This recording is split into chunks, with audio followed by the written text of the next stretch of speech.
programa de hoy vamos a hablar sobre emprendedorismo universitario, el caso de Reset. Para ello nos acompaña Luciano Schuch, cofundador de Reset, estudiante de Ingeniería Química en la Facultad de Ingeniería Química de la Universidad Nacional del Litoral y emprendedor. Bueno, Luciano, bienvenido a los estudios de Litus. Gracias por venir. Me imagino que el tiempo en alguien que es estudiante, emprendedor y encima está tratando de vivir, no debe abundar. Sí, obviamente. Eso es una de las cosas que uno más trabaja. O sea, tratar de que todo esté en armonía, digamos. El trabajo, el estudio, Reset, es un desafío. ¿Y cómo lo llevas?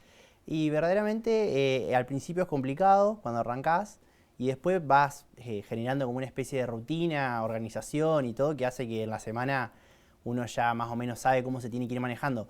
Por ahí obviamente le decías a una reunión de Reset que no, o por ahí estudias un poquito menos para un parcial, o eso, en el laburo capaz tenés que pedir un día, eso lo vas arreglando en la semana porque bueno, es complicado que todo pueda, porque no hay tiempo ilimitado, digamos. Sí, el día tiene 24 horas, eso es una unidad de medida que no podemos totalmente cambiar. Y escucha, Luciano, ¿qué te llevó antes de preguntarte qué es Reset, pero qué te llevó a intentar, además de estudiar y trabajar, hacer algo por tu cuenta, emprender? Bien.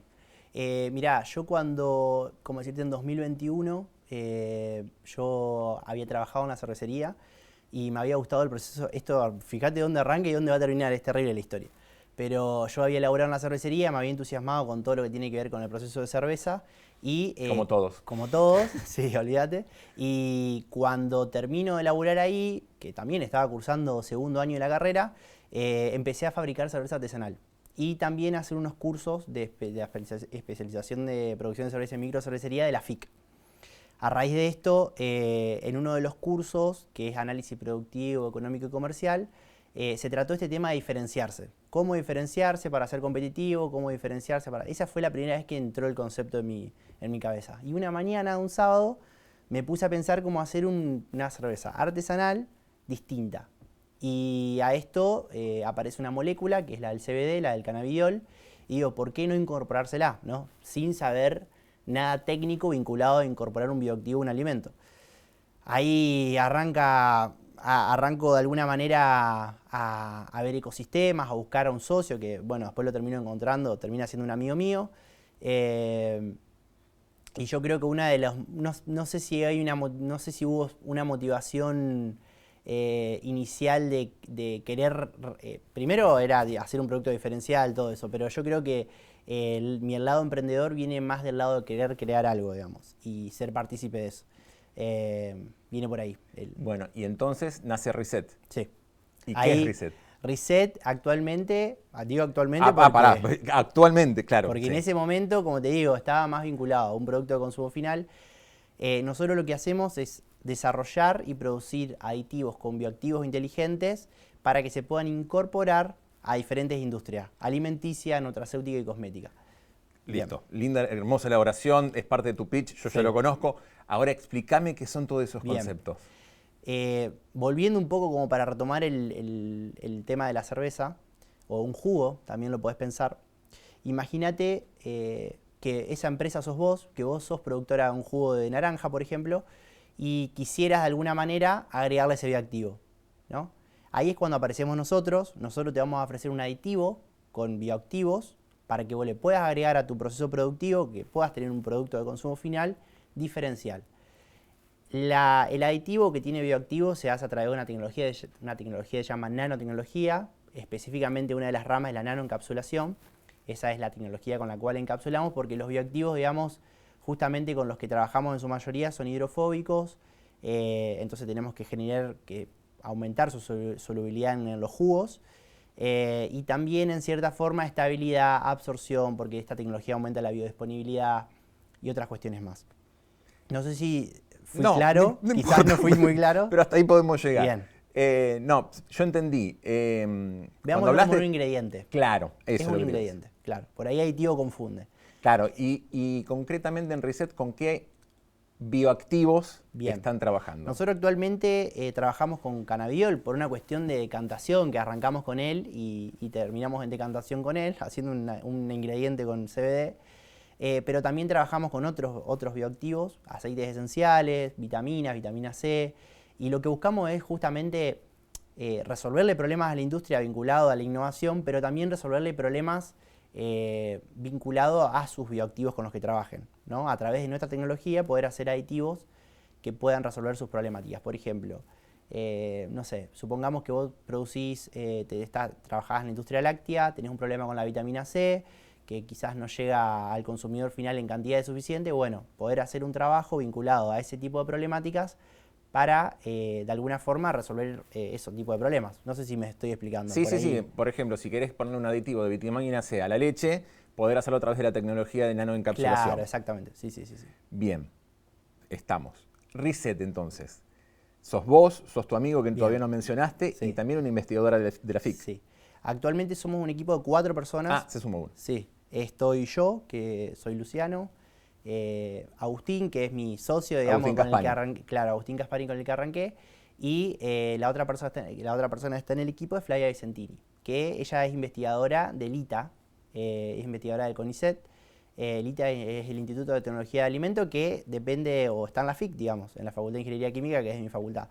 La vinculación surge gracias a la preincubación en el gabinete de la facultad, que nosotros en aquel momento estábamos buscando hacer ese producto de consumo final, que era un jugo, y justo da la casualidad de la vida de que dentro de la misma facultad había un grupo de investigadores que trabajaban con esta tecnología que nos posibilitaba hacer esto.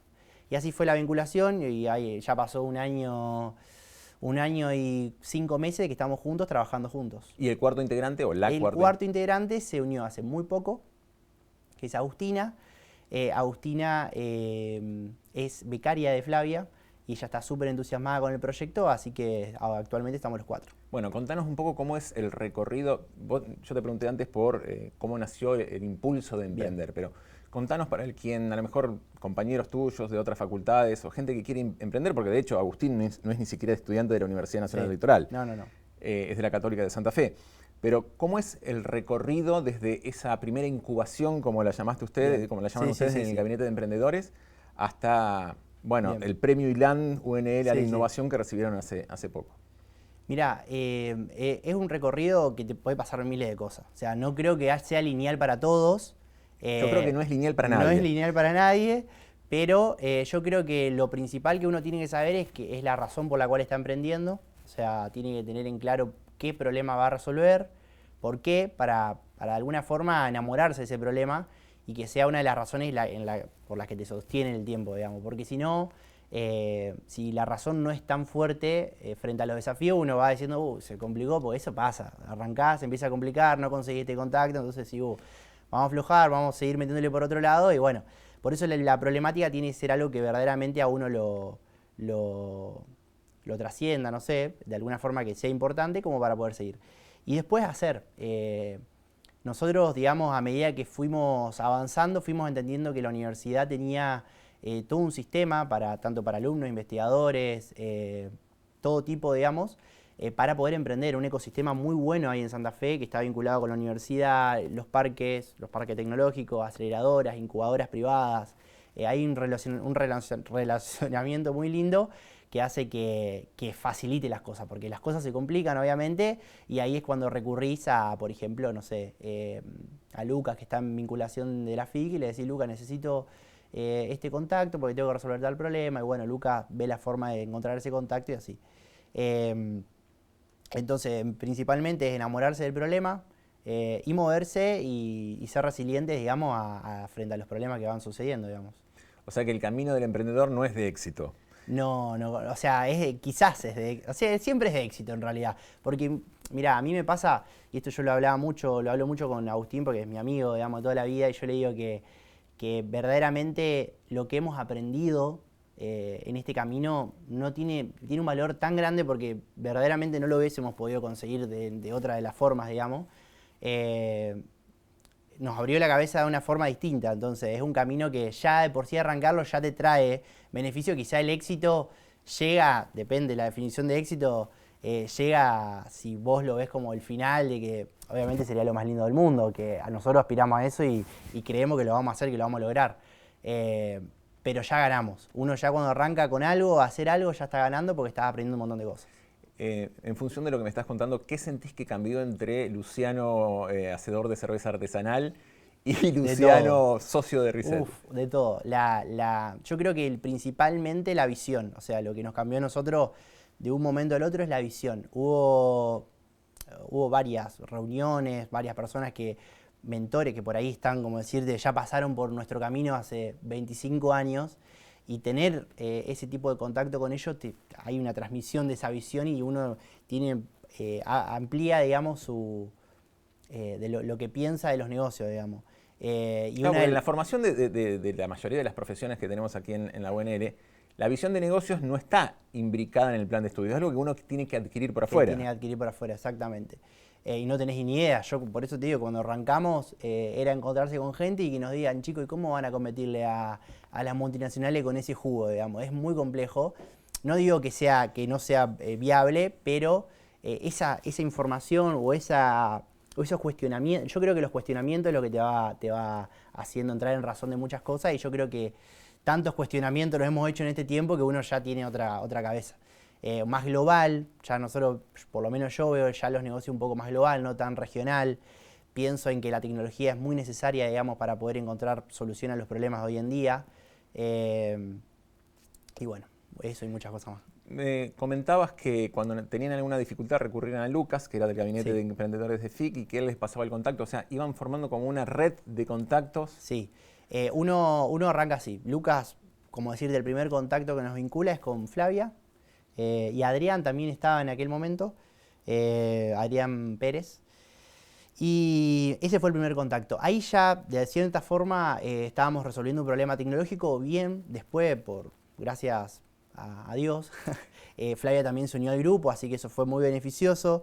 Y después uno también tiene que abrirse. Si bien la universidad te ofrece muchos contactos en muchas cuestiones, también uno tiene que decir, bueno, ¿y afuera qué hay? ¿Qué incubadoras hay?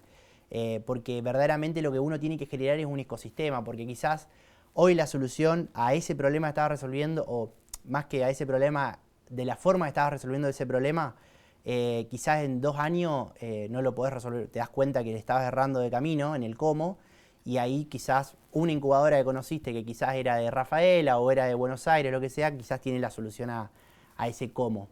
No sé si me estoy explicando. Sí. Ser lo más amplio posible en el ecosistema, digamos, abrirse afuera, al exterior, ahora que gracias a Dios también vamos a poder ir a Israel, que son ecosistemas de innovación donde las cosas verdaderamente funcionan de forma más acelerada, digamos. Está muy bueno. Ya vamos a retomar lo del premio y lo del viaje Dale. en julio a Israel. Pero hablaste mucho de ecosistema. ¿Cómo es hoy el ecosistema emprendedor para alguien que sale, por ejemplo, de la FIC?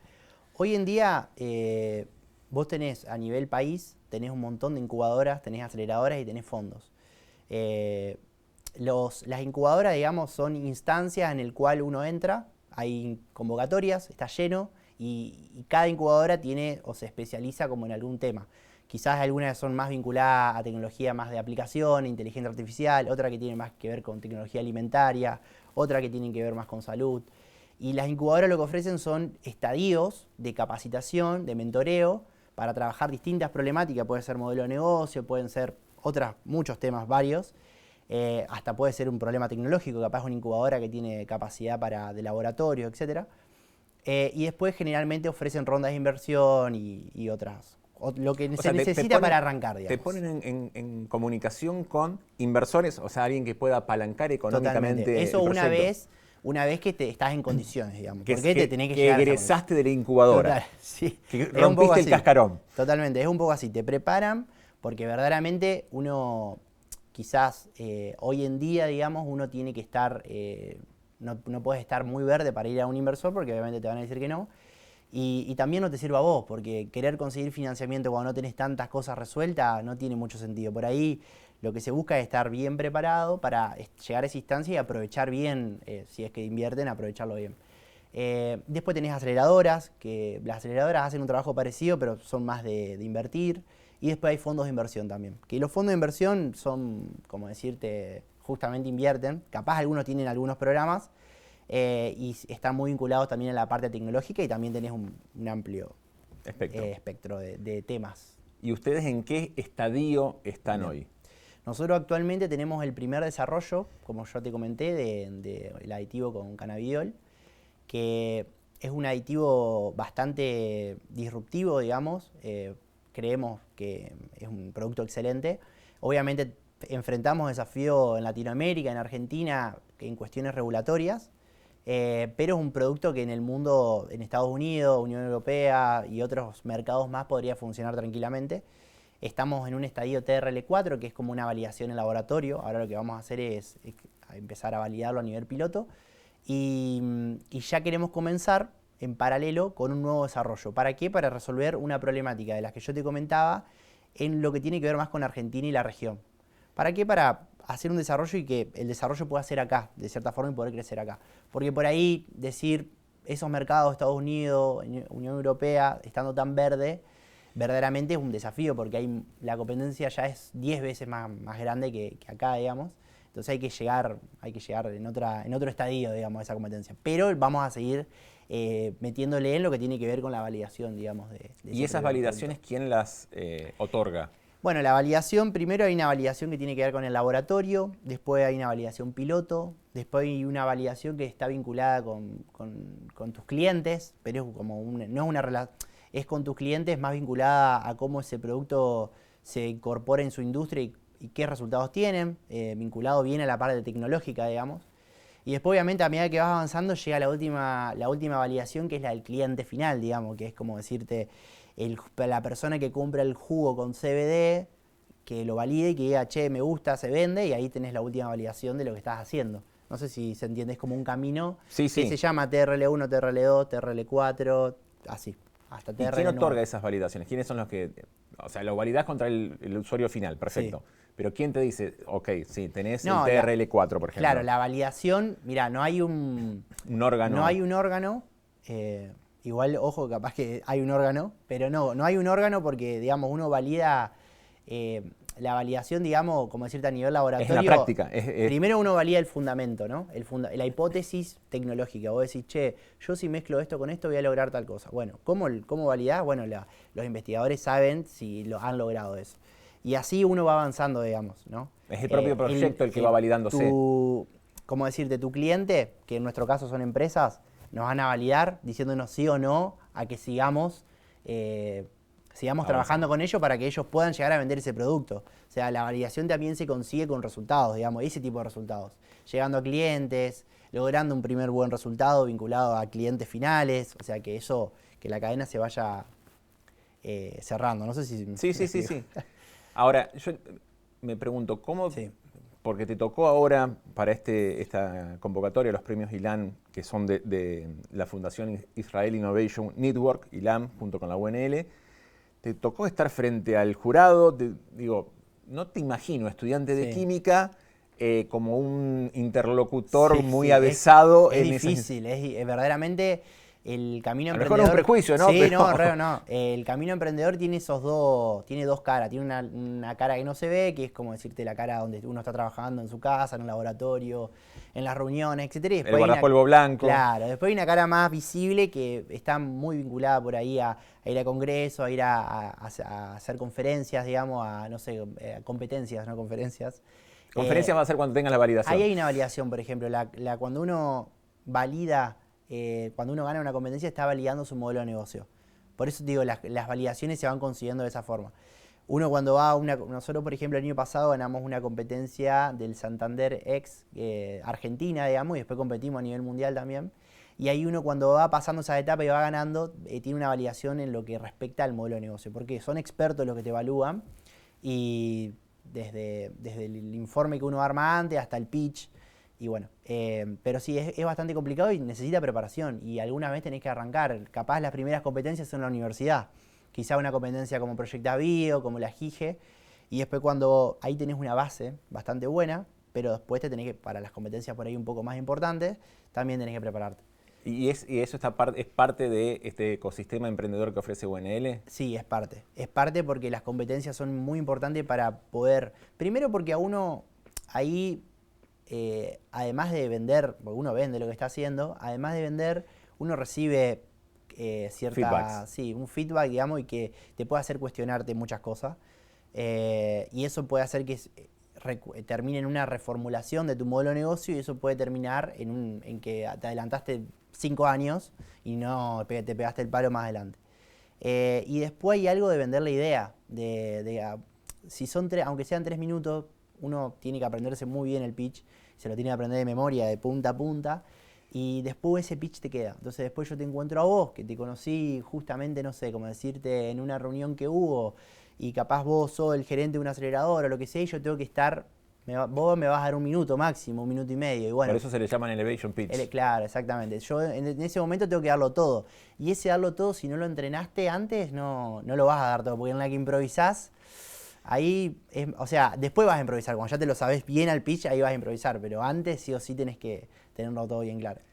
En varias respuestas, en este diálogo que estamos entablando, en varias oportunidades vos te referías a los cuestionamientos, a las preguntas, sí, como valor o como punto de partida para reposicionarte, para mirar hacia adentro y poder avanzar. Hay como, quizás uno siempre piensa que el valor está en las respuestas, pero lo que estás diciendo es que en realidad... Sí, o sea, yo lo que entendí es que está en los cuestionamientos que nos hacen, cuando uno, por ejemplo, supongamos que vos sos, no sé, vos te dedicás a evaluar planes de negocio en, no sé, en Harvard, y yo me junto con vos y te cuento mi plan de negocio, y vos me empezás a hacer preguntas que entrás bien en la llaga de mi proyecto, entrás en la llaga y yo no te la sé responder, o me hacés ese tipo de cuestionamiento de cómo vas a competir y que uno por ahí abre la cabeza. Justamente cuando uno termina esa reunión, ahí no tenés la respuesta, pero esa pregunta después la buscás resolver y ahí es cuando hay un avance en el proyecto. Por eso uno siempre frente a personas que ya han pasado por mucho, tienen mucha experiencia, uno lo que tiene que hacer siempre es escuchar lo máximo posible porque, no sé si todo, pero lo que te parece razonable es escucharlo porque uno puede ir para atrás y no errarle tanto, digamos. Bueno, ahora sí, la parte del final feliz por lo menos de esta etapa. Dale.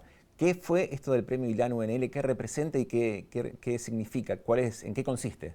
Bueno, la idea de la fundación es poder conectar, digamos, al ecosistema latinoamericano con Israel. Israel es un ecosistema de innovación enorme, desde todo el punto de vista, desde startups, desde universidades de investigación, tienen avances tecnológicos muy grandes y el ecosistema que ellos han generado se replica o se quiere copiar en muchos lugares del mundo. Y la idea es que Latinoamérica nos conecten con ese ecosistema, digamos, y es un viaje que se hace en julio y nos van a llevar a diferentes espacios, digamos, conferencias, charlas, donde la idea es conectar con investigadores, emprendedores, inversores, etcétera, como para poder potenciar todos los proyectos de Latinoamérica. No sé si es todo Latinoamérica, pero son varios países. La última, y ya te liberamos para que puedas estudiar, trabajar, seguir con Reset. Sí. Y si después dejas una botellita de cerveza artesanal también. Estaría bueno. Estaría bueno. ¿Qué le dirías a otros estudiantes de la FIC o de otras facultades de la UNL respecto a ese deseo de emprender? Si lo tienen, cómo expresarlo, cómo llevarlo adelante. Bueno, yo les diría que primero se involucren en estos espacios, en los ecosistemas. O sea, yo, si me diera el tiempo de volver atrás, haría eso. Primero me involucraría, trataría de entrar en esos espacios de alguna forma para poder aprender, encontrar una problemática que verdaderamente me trascienda, digamos, me importe y recién ahí arrancar, y eso es lo más importante, arrancar, porque por ahí la idea cuando vos le hablás con un amigo, con un socio, con alguien y da vuelta, siempre lo importante es arrancar. Es lo que yo recomiendo siempre en lo que es emprender, porque ahí es cuando uno aprende y uno comienza la historia, digamos. Es lo más difícil arrancar, así que es lo que uno tiene que hacer. Luciano, muchísimas gracias por venir. Gracias a vos. Y felicitaciones una vez más Dale, por los reconocimientos.